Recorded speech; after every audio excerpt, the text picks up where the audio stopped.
What would you do if one morning, you stepped outside and found strangers having a picnic on your front lawn, because your HOA decided it was now public property? That was exactly how I felt when I opened the letter that arrived on an ordinary Tuesday morning.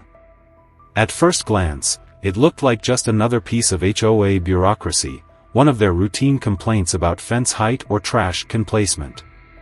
But as I skimmed through the words, my stomach tightened. Violation of property rights. Failure to comply with HOA regulations will result in a fine and possible legal action. I read it again, slower this time, trying to make sense of it. The HOA was claiming that my lake, the one I had spent years cherishing as my private retreat, was not private at all. According to them, it was a public resource, open for anyone in the neighborhood to use at their discretion. I froze, gripping the letter tighter. This had to be a mistake. This lake wasn't just some random pond in a common area, it was the centerpiece of my property. It was the reason I had bought this land in the first place. The hours spent fishing with my dad, the summer afternoons swimming with Laura, the quiet evenings watching the sunset, all of it was being taken from me with the stroke of a bureaucrat's pen. Before I could process my anger, I heard the familiar sound of footsteps approaching. Laura walked into the kitchen, a coffee mug in one hand, her eyes narrowing the moment she saw my expression. "What's wrong?" she asked, already sensing something was off. Wordlessly, I handed her the letter. I watched as she scanned the page, her face shifting from curiosity to disbelief and then to outright fury. "This can't be real," she muttered. "We've been here for years, Jack. This is our land. How can they just take it away like this?" That was the question I couldn't answer. But I was about to find out. Because when I stormed outside, I saw something that made my blood run cold. A family, people I had never seen before, were already at the lake. Lawn chairs spread out. A cooler resting on the shore. A dog splashing in the water. They weren't trespassing. They thought they had every right to be there. Because, unbeknownst to me, the HOA had already listed my lake as a public recreation area. I took a deep breath, forcing myself to stay calm, but my pulse was hammering. I wanted to march down to the water, to demand answers, to throw every single one of them off my land. But what stopped me wasn't fear, it was the fact that they truly believed they had every right to be there. That made my anger burn even hotter. The HOA had gone behind my back, had rewritten the rules of my own property, and now, without a second thought, my lake had been handed over to the public. Laura was standing behind me now, gripping my arm. "Jack," she said, her voice tight with disbelief. "They think they can just take it?" I didn't answer. I didn't need to. I turned and walked straight to the garage, my mind already racing. I wasn't going to waste my time arguing with strangers who had no idea they'd been given stolen land. I wasn't going to bother calling the HOA, knowing full well I'd get nothing but smug condescension from Ted and Karen. No, I was going to do what I should have done years ago. I was going to build a damn fence. I grabbed my keys and was in my truck before Laura could stop me. I drove straight to the hardware store, gripping the steering wheel so tight my knuckles turned white. I didn't just need a fence. I needed a barrier. A line in the sand that made it clear this land was mine. The moment I stepped into the store, I made my way straight to the lumber section. Wood. Nails. Concrete. Steel-reinforced posts. Anything that could make it absolutely clear that this lake was not up for negotiation. As I loaded the supplies into my truck, my phone buzzed. I didn't even need to check to know who it was. The HOA had wasted no time. Ted Monroe, HOA president. I let it ring. I wasn't interested in whatever excuse, legal jargon, or smug explanation he had prepared. I was already past the point of talking. By the time I got home, the sun was starting to set, but I wasn't going to wait.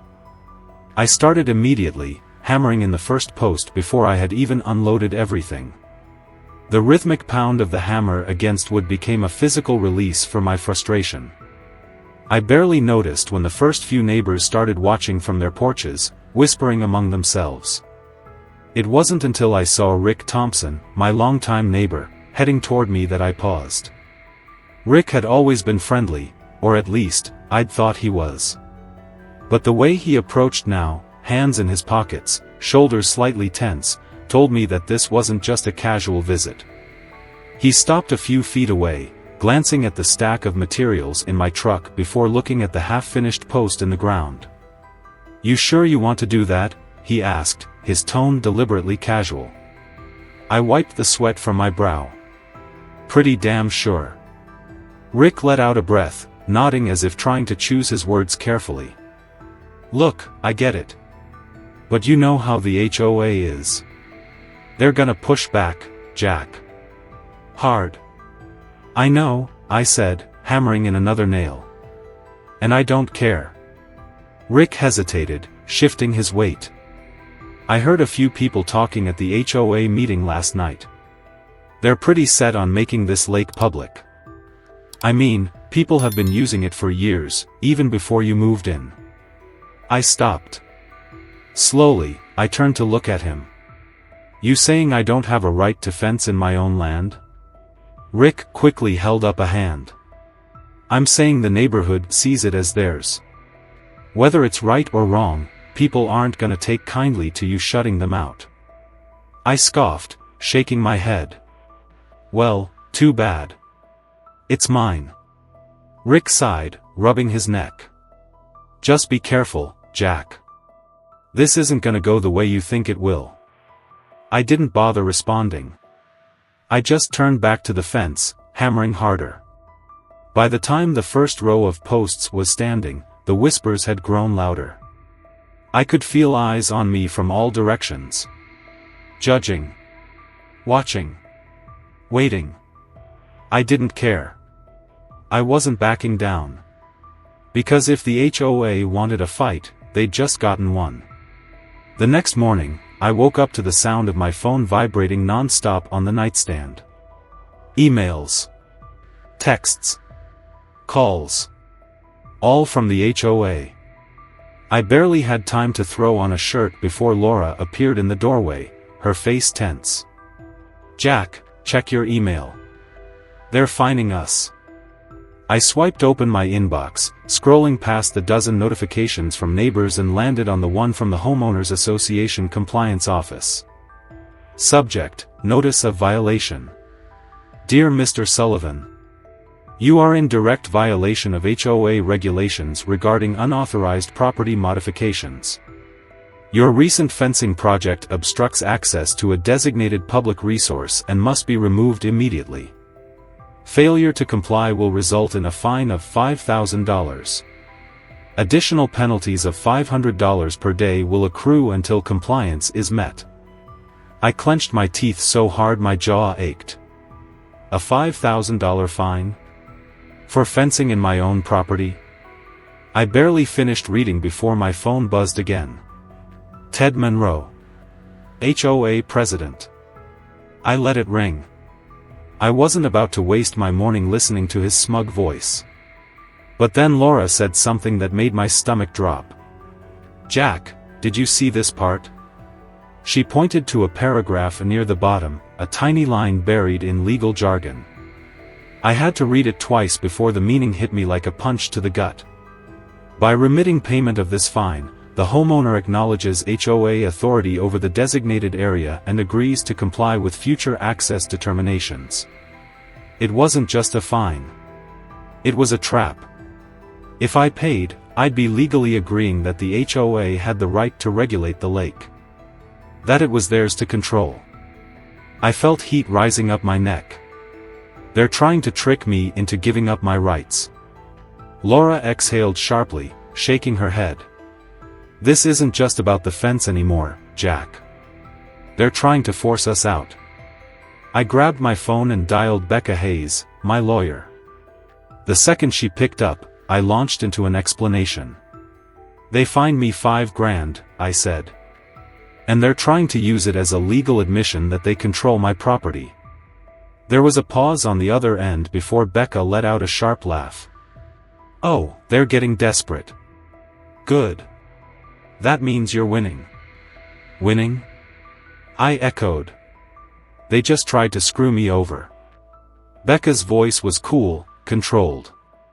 "And they failed, because you didn't fall for it. Listen to me, do not pay that fine. Forward me everything. I'll file an official counterclaim and a cease and desist. If they push harder, we'll escalate." That should have been the end of it. But of course, the HOA wasn't finished.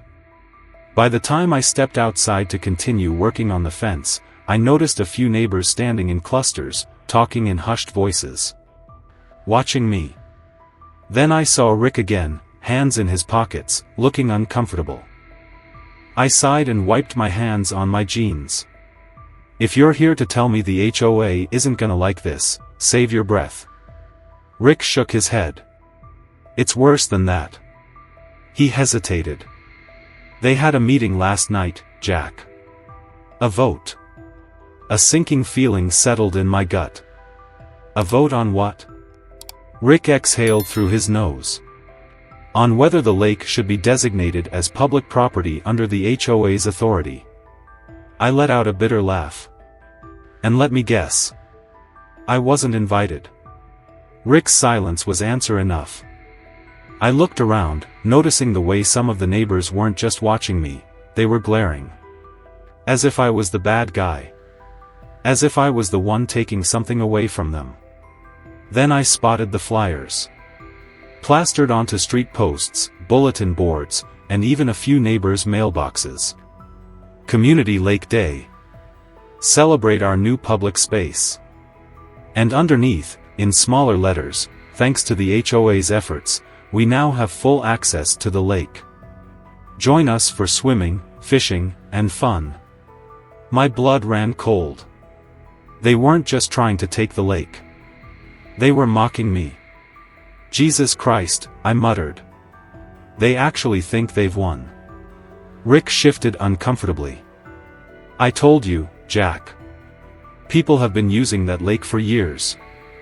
They don't see the problem." I turned to him, voice low.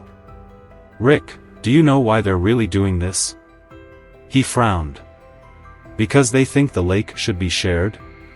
"No," I took a step closer. "Because they're planning to sell it." Rick blinked. "What?" I nodded toward my house. "I have proof. The HOA has been in talks with developers for months. They don't give a damn about public access. They're trying to flip the lake for profit." Rick's face paled. "If that's true." "It is true. And the second I bring it up in court, their whole case falls apart." Rick was quiet for a long moment, then gave a slow nod. "If you can prove it, people are gonna turn on them." "Yeah," I said, gripping the hammer tightly. "And I'm gonna make sure everyone knows exactly what they've done." I barely got a few hours of sleep that night. The fury was still simmering in my chest, and every time I closed my eyes, I saw those damn flyers. They thought they'd won. They thought I would just roll over, that I'd let them take what was mine. They were about to learn just how wrong they were. By sunrise, I had a plan. If the HOA wanted to turn this into a battle, I was going to give them one. And this time, I wasn't just reinforcing the fence, I was making sure it would be impossible for them to pull this stunt again. I made a few calls and by mid-morning, a construction crew I trusted pulled into my driveway, their trucks packed with supplies. Heavy-duty steel posts. Reinforced concrete. Security cameras. If they thought they could tear down my fence again, they were in for a rude awakening. Laura stood beside me, arms crossed. "Are you sure about this?" she asked, though I could already see the fire in her eyes. She knew as well as I did, this wasn't just about property anymore. "They want a fight?" I said, watching as the crew started unloading. "They've got one. The sound of power tools and hammering echoed through the neighborhood. More and more people started gathering, some watching with quiet interest, others muttering under their breath. Let them talk. I didn't care. But I knew one person who would care. Ted Monroe's car pulled up just before noon, his tires kicking up dust as he parked right near the construction site. He wasn't alone this time. Karen was with him. She stepped out in her usual pastel blazer and stiff posture, eyes scanning the reinforced posts before settling on me.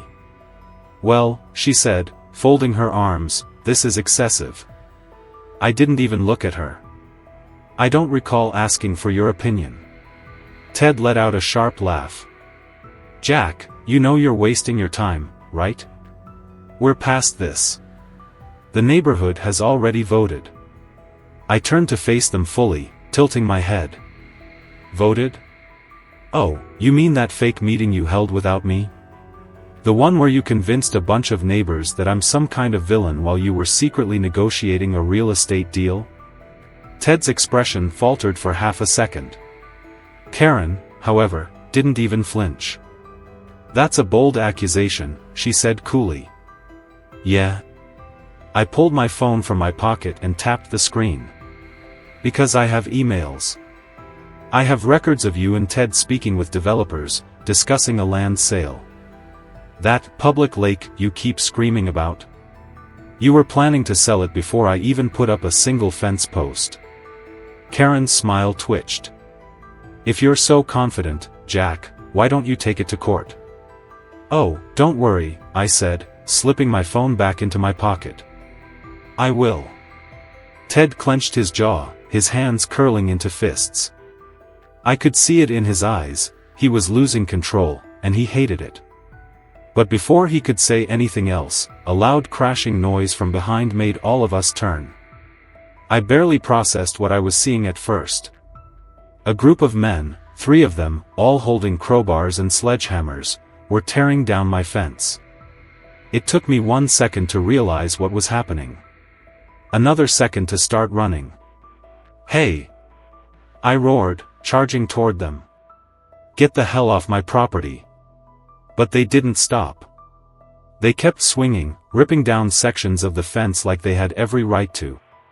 One of the men, an older guy with a smug grin, turned just enough to glance at Ted. This what you wanted? Ted didn't say anything, but he didn't have to. His silence was an answer. I saw red. I didn't even think before I grabbed the nearest guy by the collar and shoved him back.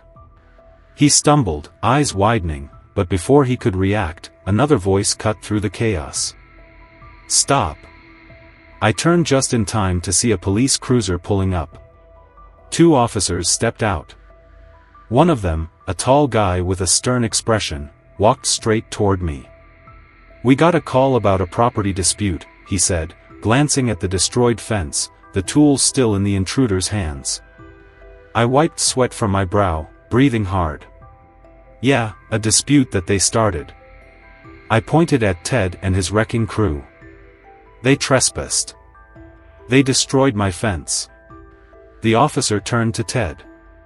Sir, do you have permission to remove this fence? Ted's lips curled into a smirk. The HOA has authority over this land, officer. He was in violation. We were simply enforcing regulations. I laughed. A bitter, furious laugh. Oh, really? And you have official documentation proving that? Because I have a lawyer who would love to see it. Ted didn't respond. But the officer studied him for a long moment before turning back to me. Mr. Sullivan, do you have proof that this is private property? Wordlessly, I pulled my property deed from my back pocket. I had been carrying it around ever since this war started. The officer scanned it, then turned to Ted. I don't see any mention of HOA jurisdiction over this lake. Ted's jaw tightened. Karen finally spoke up, her voice sickly sweet. Officer, this is all just a misunderstanding. Jack here is being... No, I interrupted. This isn't a misunderstanding. This is vandalism. And I want these men charged for trespassing and property damage." The officers exchanged looks before one of them finally nodded. "Yeah. That's fair." He turned toward Ted's wrecking crew. "Gentlemen, put the tools down." For the first time since this war started, Ted looked rattled. He had thought he could get away with this. That the HOA's power meant he was untouchable. He was wrong. And I was just getting started. The courtroom was packed.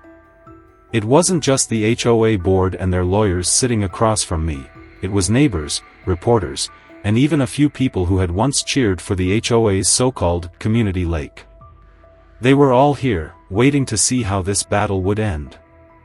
I sat at the defendant's table, my hands folded, my lawyer, Becca Hayes, flipping through the final pieces of evidence. Across from me, Ted Monroe and Karen whispered furiously to their team of attorneys, their smugness noticeably absent. They weren't just fighting me anymore. They were fighting the truth. The judge, an older man with a sharp gaze, adjusted his glasses and looked toward the HOA's side. "Let's begin. The Homeowners Association claims the defendant's fence is an illegal obstruction of public property. Is that correct?" Ted's lawyer stood, clearing his throat. "Yes, Your Honor. For years, the neighborhood has enjoyed unrestricted access to this lake. Mr. Sullivan's sudden decision to close it off is not only unfair, but a violation of community guidelines."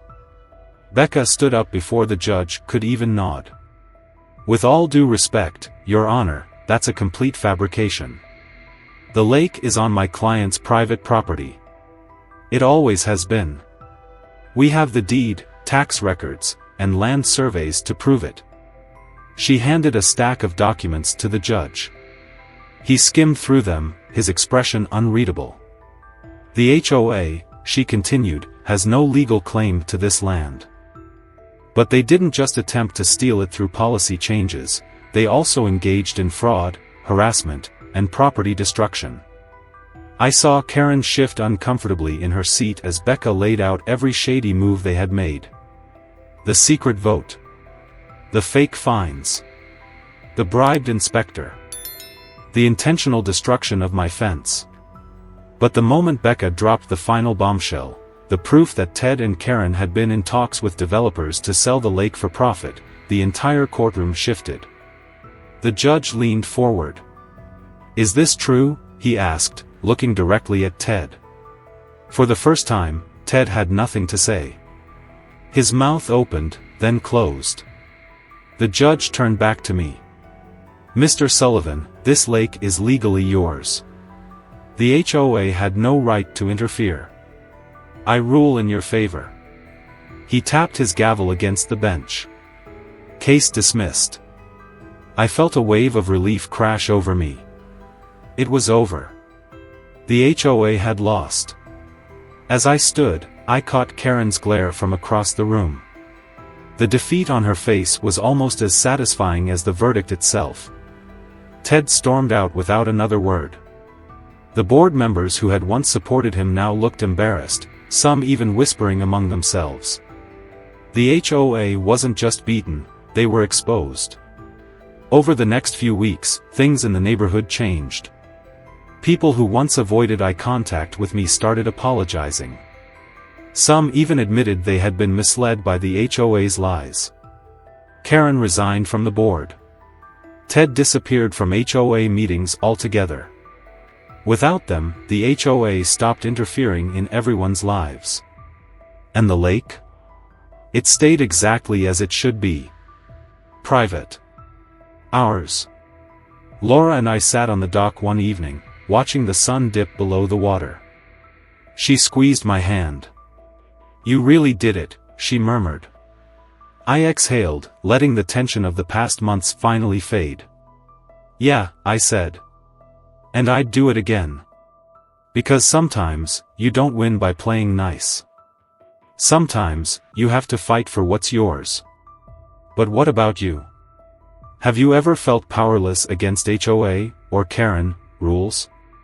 Share your experiences below. Let's see who had it worse.